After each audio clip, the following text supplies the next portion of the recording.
And when we look for where's the evidence to show evolution from one species to another, all we find are drawings, illustrations. There aren't the actual material evidence showing it. So, dude, she took like a page out of William Lane Craig's playbook and stole his homework and then just said, I'll just smile and sell you a lemon. Almost every fossil you find is intermediate with something and something. If that were the case, the Smithsonian Natural History Museum would be filled with these examples. But if this was only a Smithsonian filled with But among human beings, each one of us had... Bro, her eyes? I can't get over this. Look, she's so overdoing it, over trying, and has like the cult mentality look. Like, and among human beings, let me tell you.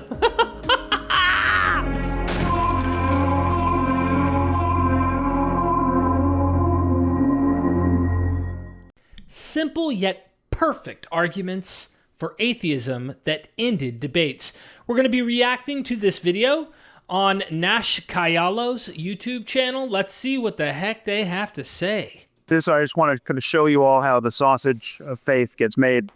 The sausage of faith. Or at least argued for. I see two problems with what you just did, and perhaps you're aware of them. Dude, Sam's one of the most subtle, like dry humor, but super jabby sarcasm when he's like engaging in conversation. You got to watch out for that guy. Watch out for Sam.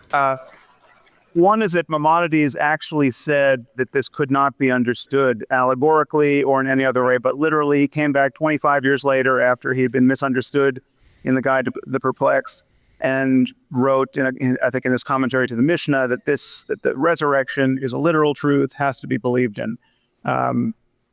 There may be some caveats there in his theology, but he was talking about bodies being reanimated. The other issue is I haven't read enough of Maimonides, but it wouldn't shock me. Made this sort of artful move to the free will loophole. You said people have free will. If a man wants to lock his daughter in a dungeon and have sex with her, God has allowed that because he's given us this... Did he say that?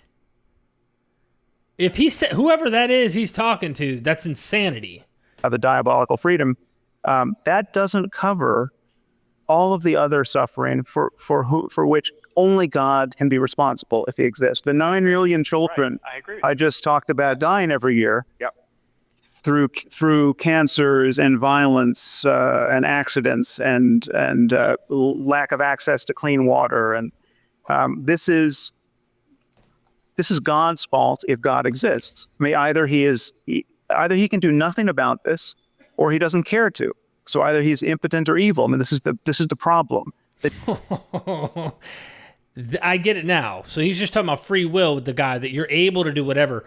Not that the guy was arguing that, but this is the nail in the coffin about what justification is there to not do something about that. You can't.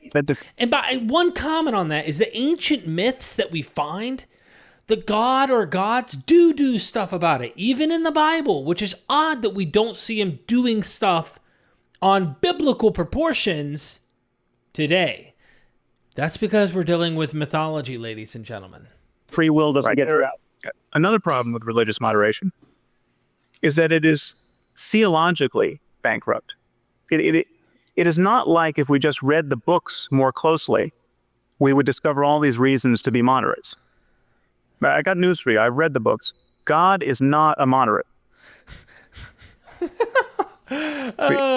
What you find in these books, there's no place in the books where God says, when you get to the new world and you develop your 3 branches of government and you have a civil society, you can just jettison all the barbarism I recommended in the first books.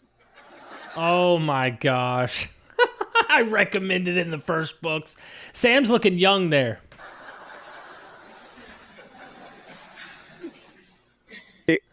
These books really are engines of fundamentalism.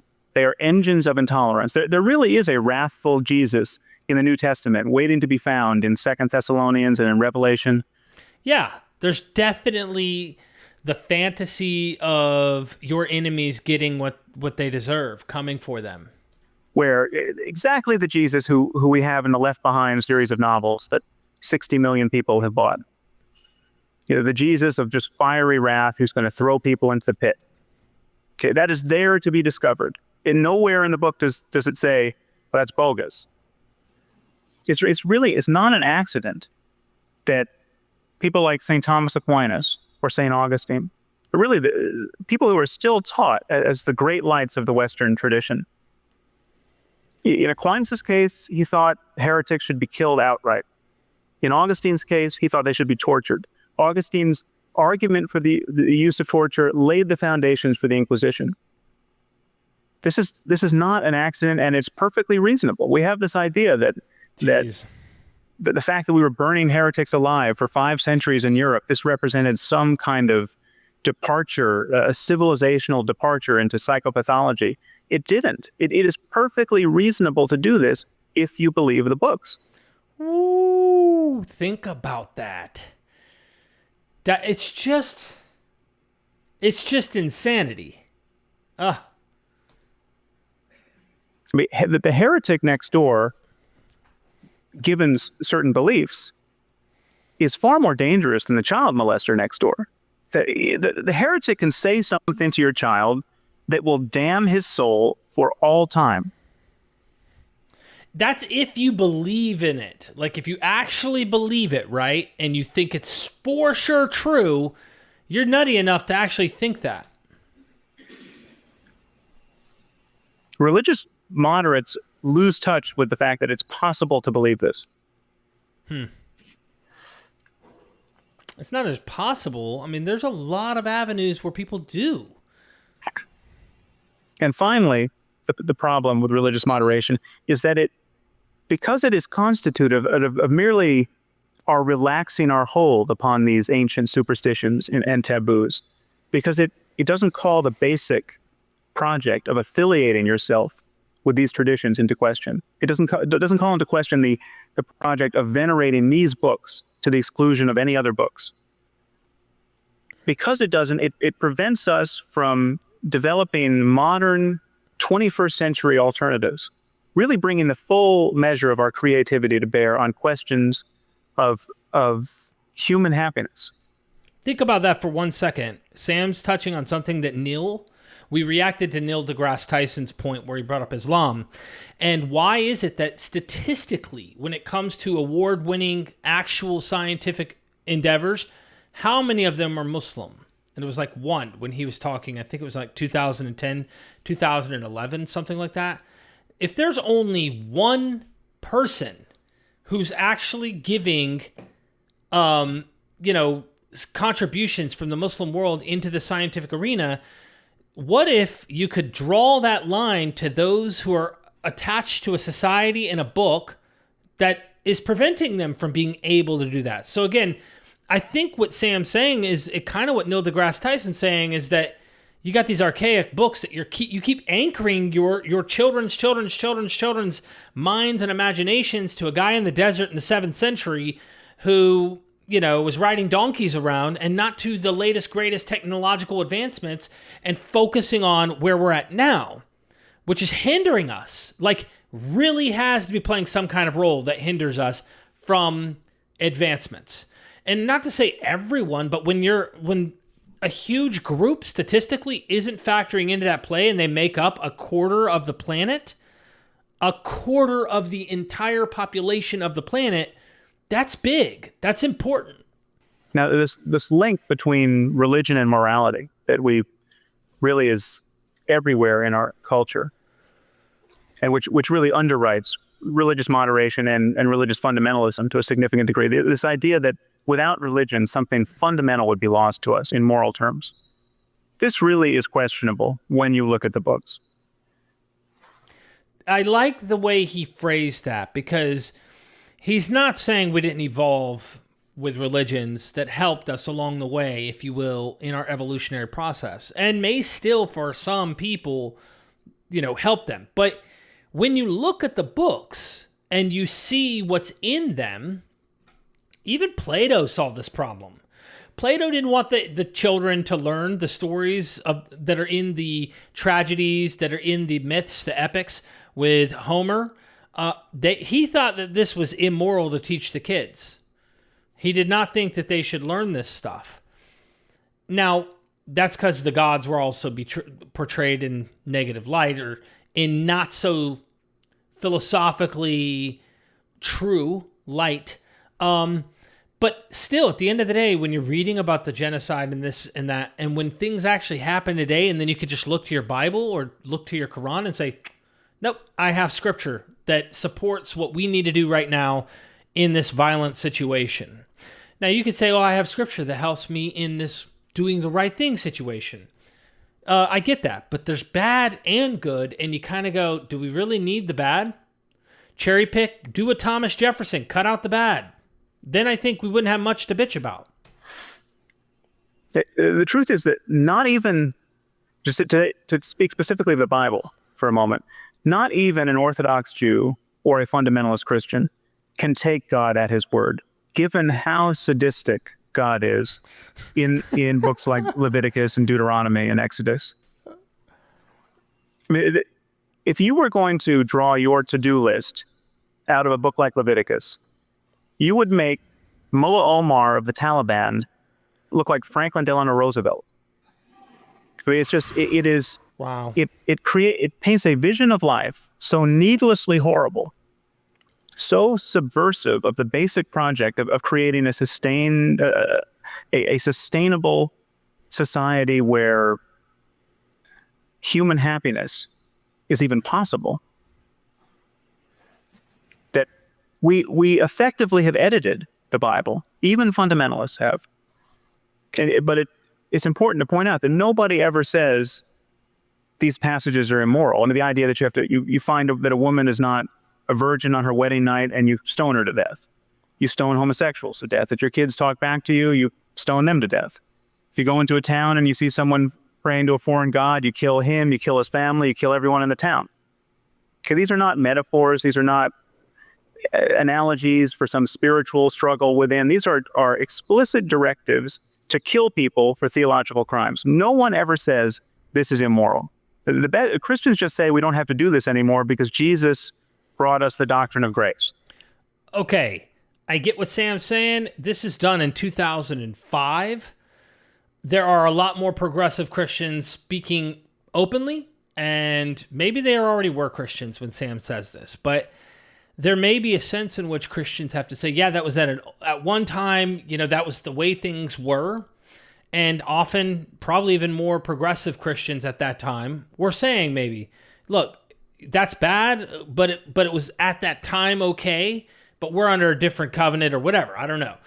I do get what he's saying, though, because no matter how you slice it, it doesn't look good.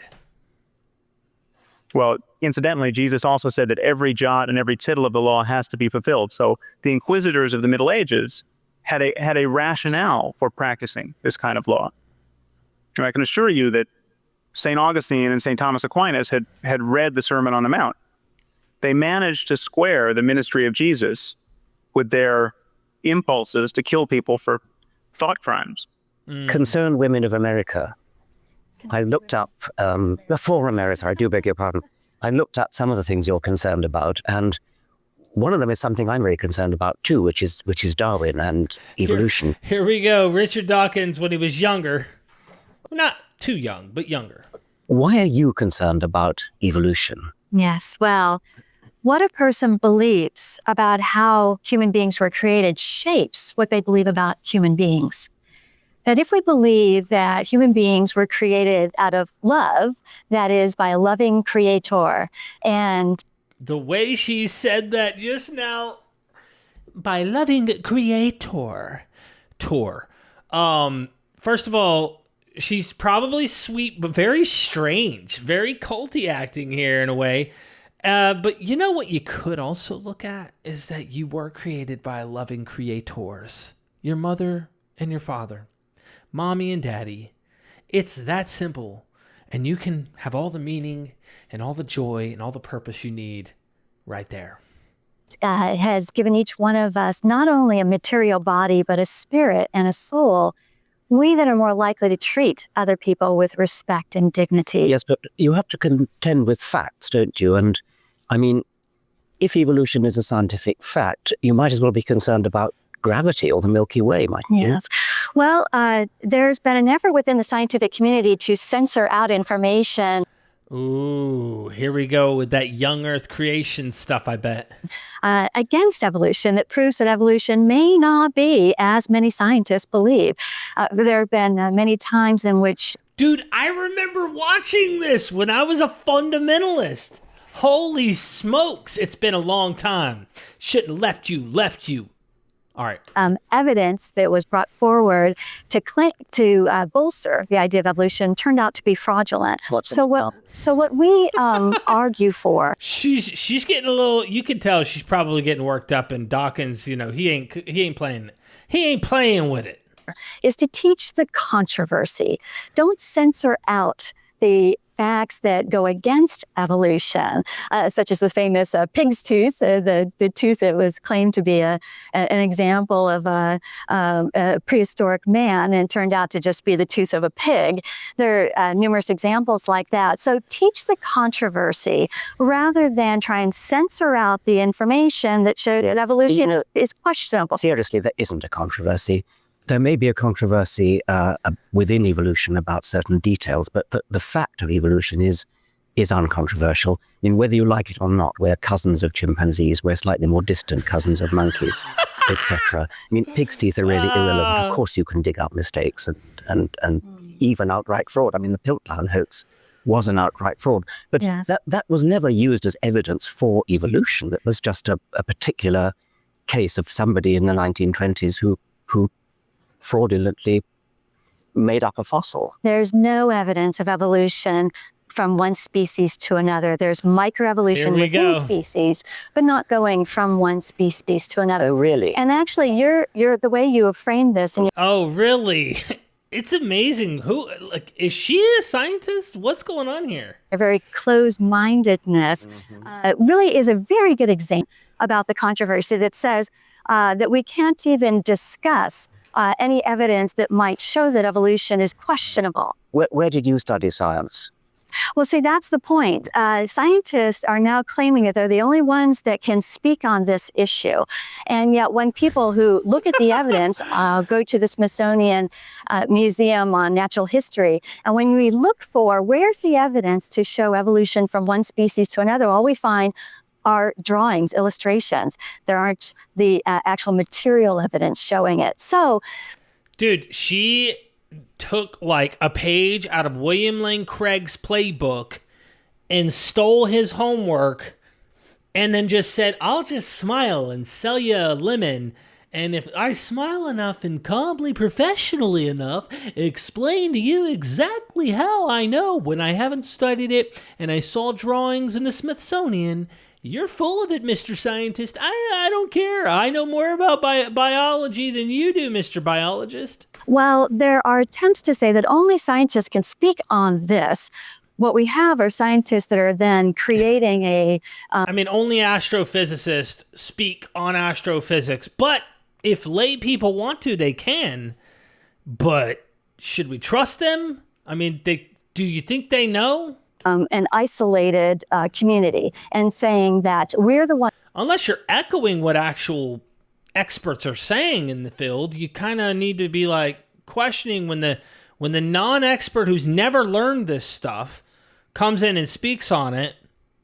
You kind of do need, no matter what field, you just need to be very cautious, period. Even when I'm talking, I'm not a PhD, but I'm able to point to 1,000 of them, right? And I could say, hold up. Here's some experts. Listen to my argument, check out what the experts are saying, go from there. It's almost like a religion in which only scientists are allowed to speak and teach on.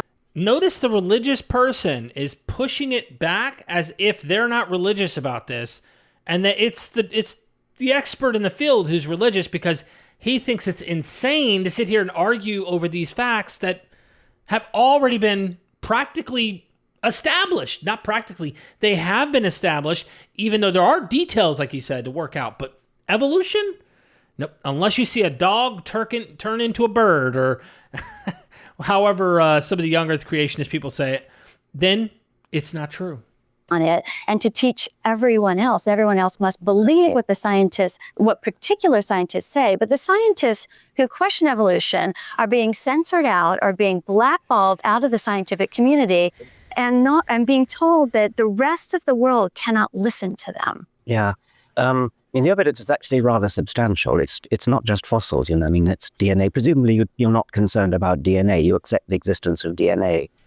I think DNA helps to prove that each person is an individual created as distinct from one another. If you look at the DNA of all animals and all plants, what you find is a beautifully arranged hierarchy. You find that our DNA is close to chimpanzees, slightly more distant from monkeys, slightly more distant still from rats, slightly more distant still from lizards. The whole thing falls into a beautiful hierarchical pattern, just like a family tree. It is a family tree.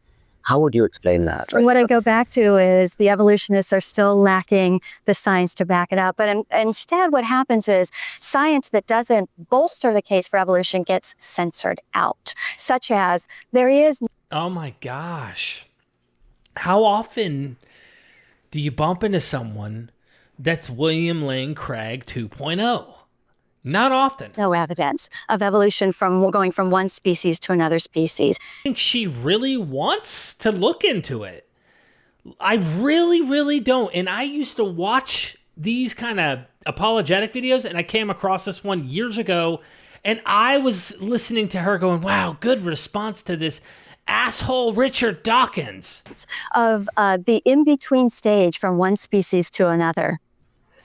Every time a fossil is found which is in between one species and another, you guys say, now we've got two gaps where previously there was only one. I mean, almost every fossil you find is intermediate with something and something else. If that else. were the case, the Smithsonian Natural History Museum would be filled with these examples. But if this was only a Smithsonian filled with said they're not. It is. When we talk about intermediates between species, we're of course not talking about intermediates between modern species. We're not talking about intermediates between dogs and cats. We're talking about intermediates between ancestral dogs and slightly more recent ancestral dogs.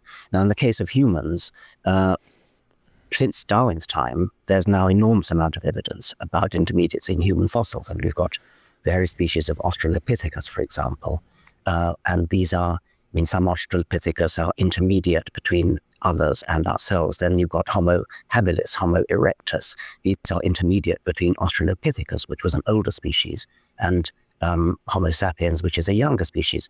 Why don't you see those as intermediates?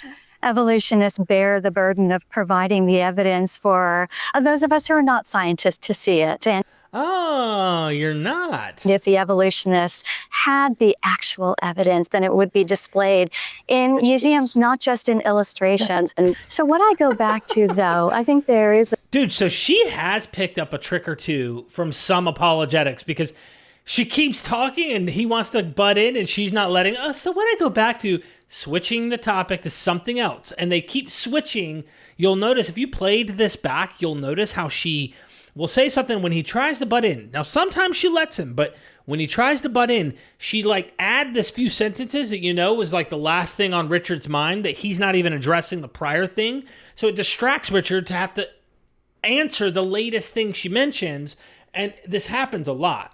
A bit of there could be a hidden agenda on the part of those in favor of Darwin, in when Darwin's own words, in which he claimed that there was a difference among the races, and that was then used to promote racism. Yeah, that's Victorian. Oh my gosh. Everybody in Victorian. That is the foundation, though. Those who are in favor of evolution often refer back to Darwin, and he is quite a hero of the evolutionist movement. So if Darwin's ideas are permanently stained and you can't refer to Darwin, I could have fun with Jesus if you'd like. Telling people to hate their mother, their father, their sister, their brother, to come follow him, to lay down their life, to die, literally death by cop, or commit suicide for him, for the kingdom of God, and go to their martyr for it. Imagine it's your child that ends up becoming the martyr or needs to die because of Jesus' words. Now, you don't mind that probably because you're already drinking the Kool-Aid, but now let's switch it over. Let's just go to a different cult leader and say some random cult leader that's not yours is convincing people to do that. How would you feel about that? You wouldn't feel so good about that, would you? I didn't think so. But not with respect to racism. Now, I just told you about Australopithecus, Homo habilis, Homo erectus, Homo sapiens.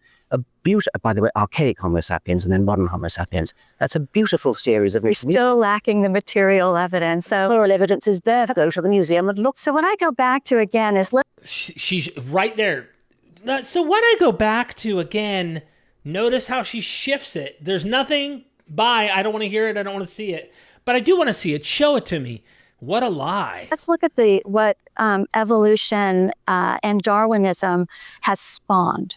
Let's look at the philosophies that have come out of it that have been so horrific to our world. So we need to look at the philosophies behind and that have grown out of evolution.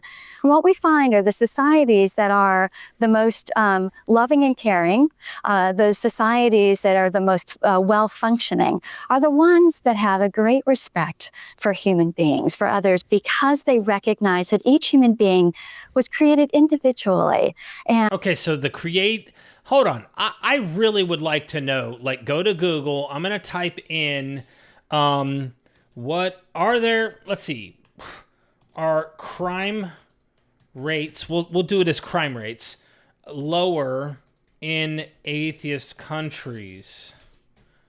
Or what are really, I'd like to know what the crime rates are. So AI mode, let's see if it picks it up. It says crime rates are not necessarily lower in atheist countries, but evidence suggests a correlation between low societal religiosity and lower rates of violent crime in developed nations.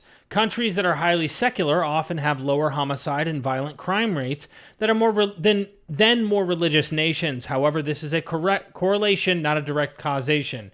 So you'd have to really dig into some, I imagine, Pew Research. But like, what kind of horse shit? And is distinct from one another. Interesting enough, regarding that, you mentioned how the DNA is common among various species, but among human beings, each one of us has... Bro, her eyes?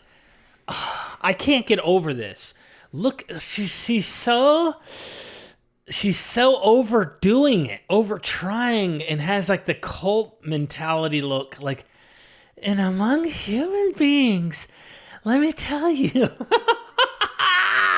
It's distinct DNA. In fact, that's the one. That's one thing that's quite a way that. Sorry, back up. That's one thing that scientists will use to determine who has committed a crime, is basing it on the DNA evidence. So even DNA. Yeah. So what? DNA helps to show that each human being was created individually. DNA. Each individual being was created individually. In my mind, I almost want to just be like, does she have any clue about biology? I would be like, why did the dad and the mom even need to have eggs and sperm to begin with? God just can create the human being inside of the woman without any of that. That process can be eliminated, and we can get rid of a massive problem in the world where people are urged by behaviors that lead to terrible criminal outcomes. God could just eliminate that. He shows that each human being evolved individually. And of course, there are individual differences between human beings, genetic differences. Otherwise, natural selection couldn't happen. Now, I presented you with, I don't have them here, obviously, but you can go to any museum and you can see Australopithecus, you can see Homo habilis, you can see Homo erectus, you can see archaic Homo sapiens and modern Homo sapiens. A beautiful series of intermediates. Why do you keep saying, present me with the evidence, when I've done so? Go to the museum. And I have gone to the museums, and so have... I am kind of curious. This has been like 15, 20 years since this video, I believe. Do you think she still thinks the same thing? So many of us who still are not convinced. Have you seen Homo erectus? And I think that this effort this rather aggressive effort to try and talk over us and to censor us seems to come out of a frustration that so many people still don't believe in evolution.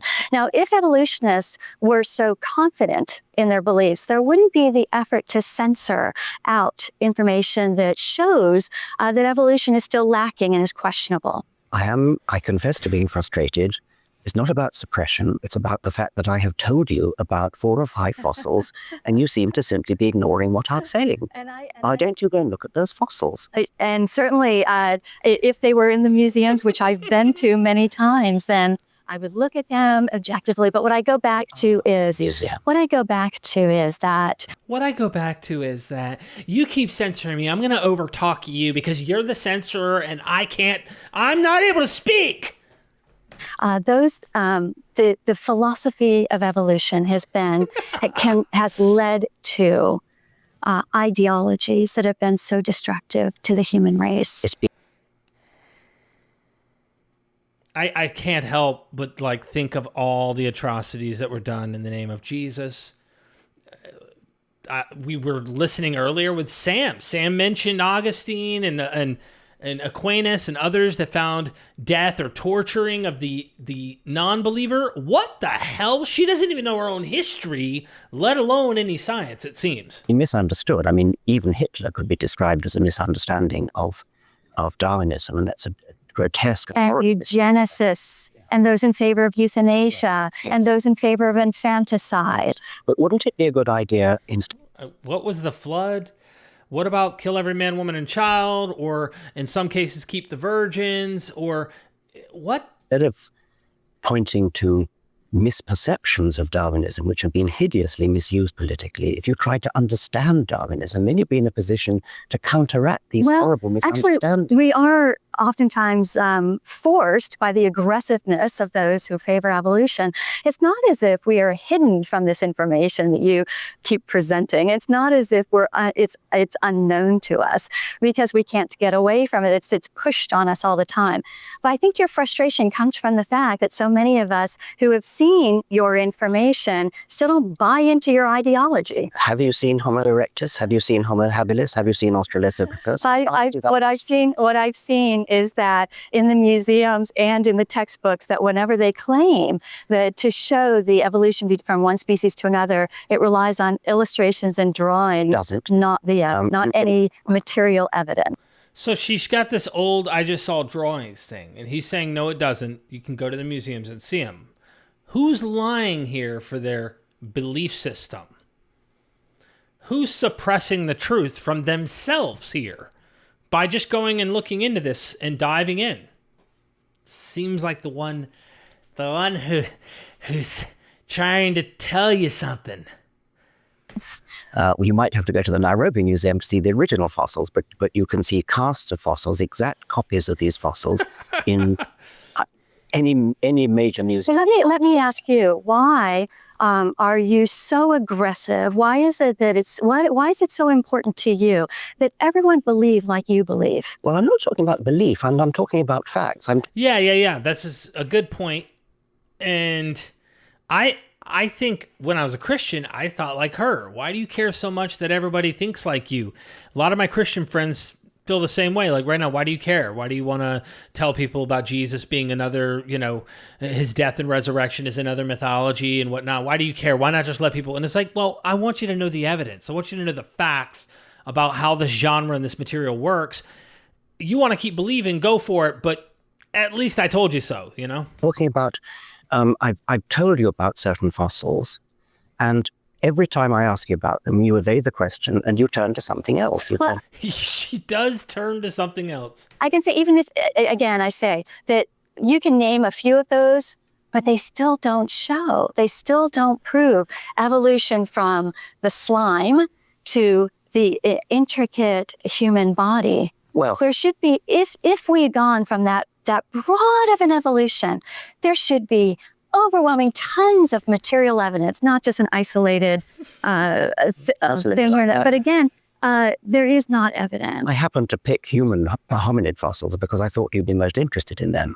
But you can find similar fossils from any vertebrate group you care to name. Of course, there But are... I guess I go back to why is it so important? Why is it so important that you tell us the facts and the truth and want us to know what reality is? Why do you care so much, and why don't you let us just live in a delusional world where we think whatever we want, believe whatever we want, do whatever we want, and not try to tell us these things? To you that everyone believe in evolution. Sorry, I'm just, I remember seeing this and thinking when I was a Christian, yeah, she's got some points. Why do they care about telling us about facts? Clearly I didn't believe there were facts, but why do they care so much? They have an agenda. Why do you seem to almost feel like it's dangerous for people to believe that human beings were created individually and with a distinctness and created by a creator? Why is that? I don't like the word belief. I prefer to just ask people to look at the evidence, and I'm asking you to look at the evidence. And I'm asking you, why does it seem so dangerous to you? Why is it so... Part of some, creationist museum, creationist, Christian creationism type of thing. All the evidence, not just the ones that are favorable to evolutionists. Well, you could say witch controversy. I mean, there are, of course, other creation stories than Genesis. Do you believe that the world is young, for example? Do you believe the world is less than 10,000 years old? Well, I believe that God created the world, and the time frame, it can be unknown. As we look in the Bible, it's hard to know what a day, the length of time that might mean in that context. So when I go back to those, the human being. Yeah. So what I want you to do is just stop talking about my Bible. Let's go back to human beings again, because I'm not going to get caught up by you in some trick. Because that's what I think we really care about, are human beings. And are human beings created through the loving touch of a creator, or just came out of slime? Well, if you were to talk to a bishop, the bishop would probably say, yes, human beings were created by a loving creator, but he used evolution in order to do it. I mean, that was the position of the Archbishop of Canterbury. And that does show that there's a variety of opinions across the board. She gets to cut him off when he starts to explain. But yep, that just shows that there are different Christians who have a variety of delusions, because the truth is God created each individual. Among those who may not buy completely into the hardcore ideas of evolution, there are those who believe in different levels of evolution within creation. And that really shows kind of a creative independence within our movement that seems to be a bit lacking among those who believe in evolution and only evolution. But as I've just told you, there are bishops who believe in evolution. Indeed, it's just about all bishops believe in evolution. And I would say... You would have to clarify what denomination of bishops, to say a broad deal like that. Tell me you're a Protestant of some kind without telling me that you're a Protestant of some kind. But the ones I'm familiar with are Anglican and there you go. Catholic. Well, look, that was an interesting scuffle. I don't remember all that in my original reviewing of this content, but it did get wild. Let's continue with Sam Harris. Briefly, my comment was simply, I wanted to ask, you in the comment section, let me know, do you think Richard did a good job engaging with this person who's stuck in repeat and just had all these answers just to constantly throw him off? What were your thoughts about that? The first fruit of this dialogue really is the insight that positive human emotions, positive human traits are skills. They are trainable. Or just as you can learn to play the piano, you can learn to feel compassion for somebody when you otherwise wouldn't. You can learn to feel joy at the success of another person rather than envy. And you can learn this because our brains are really plastic. Our brains are instruments that change based on how they are played. And it's really quite magical that this is so, but it certainly seems to be so. Who knows to what degree our experience can change the brain and therefore change the possibilities of future experience.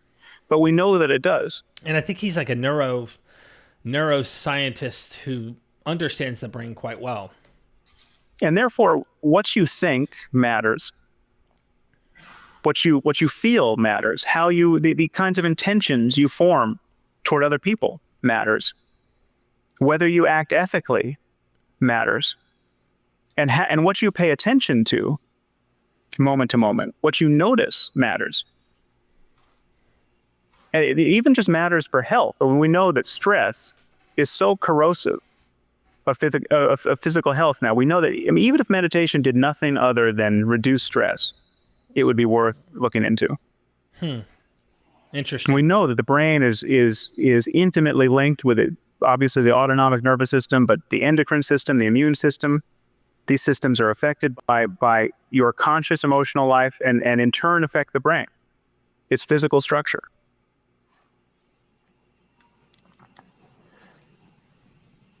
But there's a deeper message from our contemplative traditions beyond that we can change our minds.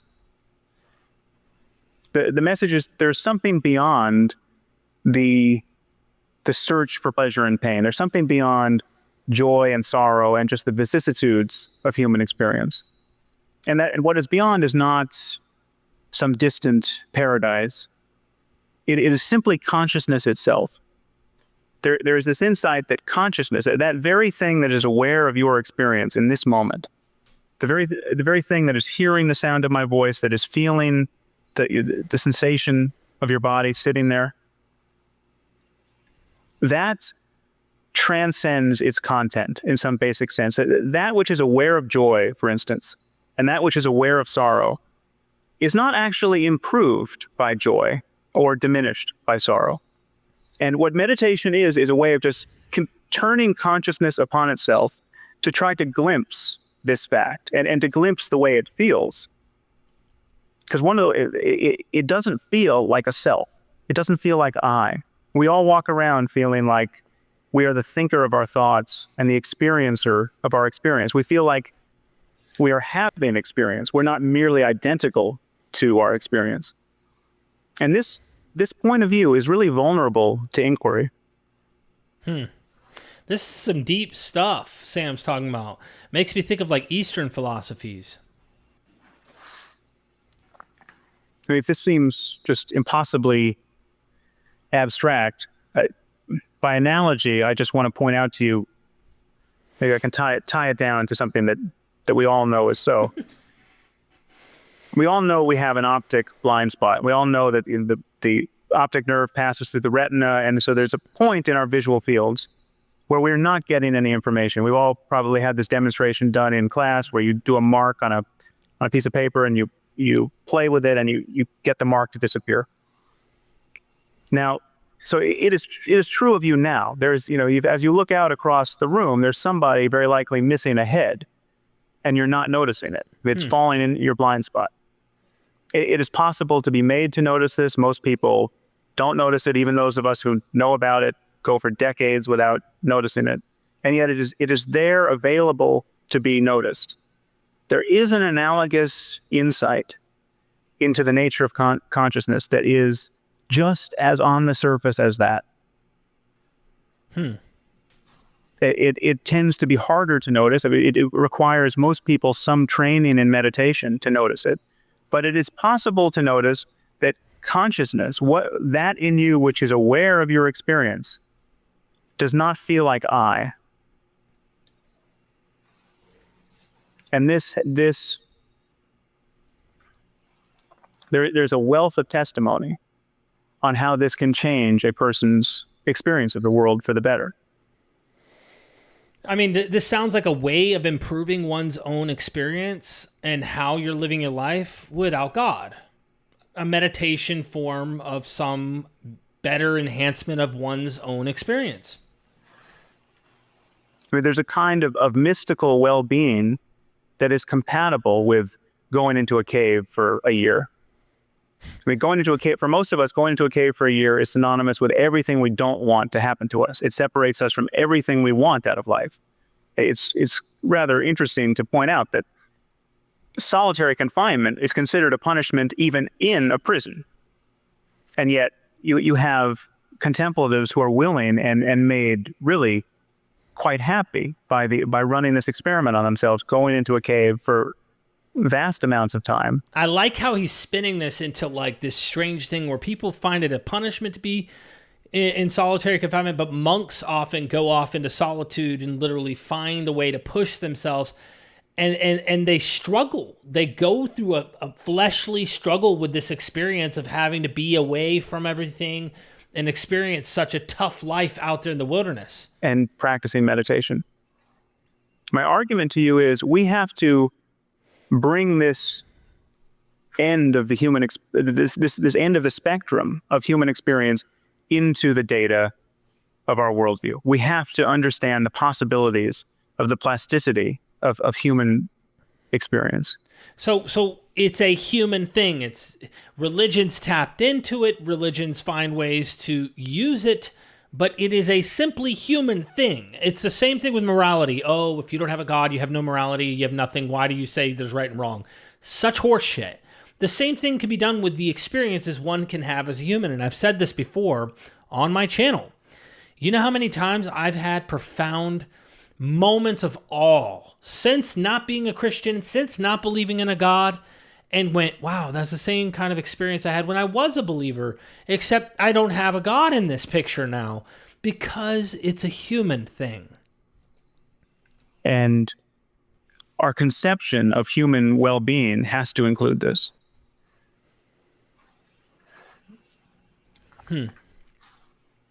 So in conclusion, I want to say that what we really need is a contemplative science.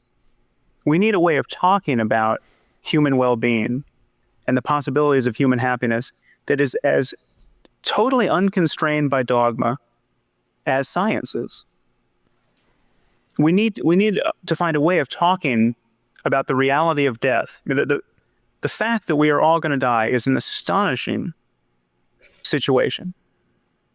If you can just hold on long enough, you are going to witness the death of everyone you love. And this is everyone's experience.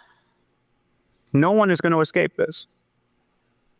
If it is possible to be happy in this condition, if it is possible to be deeply happy in this condition, we need to understand this in terms that don't rely on divisive superstitions. I can dig it. Yeah, because much of religion seems to be spawned out of the fact that humans will die. So a lot of these systems try to make sense of life and death and how that functions. If there's an important role for ritual in our lives, if we need to mark those occasions in every human life, birth and weddings and deaths with profundity, if this is actually doing some serious work for us, we need to understand this in rational terms. We need to develop language that is not first century.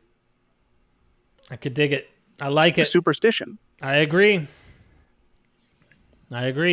So one way to summarize what I've said to you is that I'm really arguing that every one of us is a scientist, in that every one of us is making a claim about the way the world is. Every one of us wants to understand reality. None of us want to be confused. None of us want to be mistaken about the situation we're in. But there are areas of intellectual honesty in our culture where science is good. And there are areas where we have a fundamental double standard, where certainty has been unlinked from evidence. But just as everyone is a scientist, everyone is also a mystic, in the sense that every one of us has been born into a circumstance where we are helplessly seeking happiness in a condition where experience is always changing. What you get, you lose. And we are all interested, whether we have time to think about it or not, we are all interested in finding just how happy, how much well-being can be enjoyed in this circumstance. And in designing a civilization that can promote it. What do you think about this? I think this is fascinating, a deep, deep dive by Sam Harris. I need to go read his books now or get them on Audible or something. When I have a chance to listen, I can listen in. What do you think? What do you think about what he said today? What do you think about what Richard Dawkins said when he engaged that? I would think she's probably some type of young earth creationist, even though she'll die on the hill of, I'm not going to say a date for the earth. I don't know. I just thought that was interesting. And this was on the YouTube channel that we were watching. Simple yet perfect arguments for atheism that ended debates. I really appreciate everybody watching. Let me know what your thoughts are. I hope I wasn't too condescending for that lady, but I can't help it. She was a bit over the top. I'm not going to lie. Hit that subscribe button and check that bell. Make sure you comment down below. If you don't comment, I swear, YouTube will hate this video and hate this channel. Don't let YouTube hate this video and channel. Please make sure YouTube likes this so that more people who like this kind of content get notified about it, and it helps us out here. So that's your way of contributing. If you want to help out more, you can join the Patreon, hit the like button, share this bad boy out there, and until next time, ladies and gentlemen, see you then.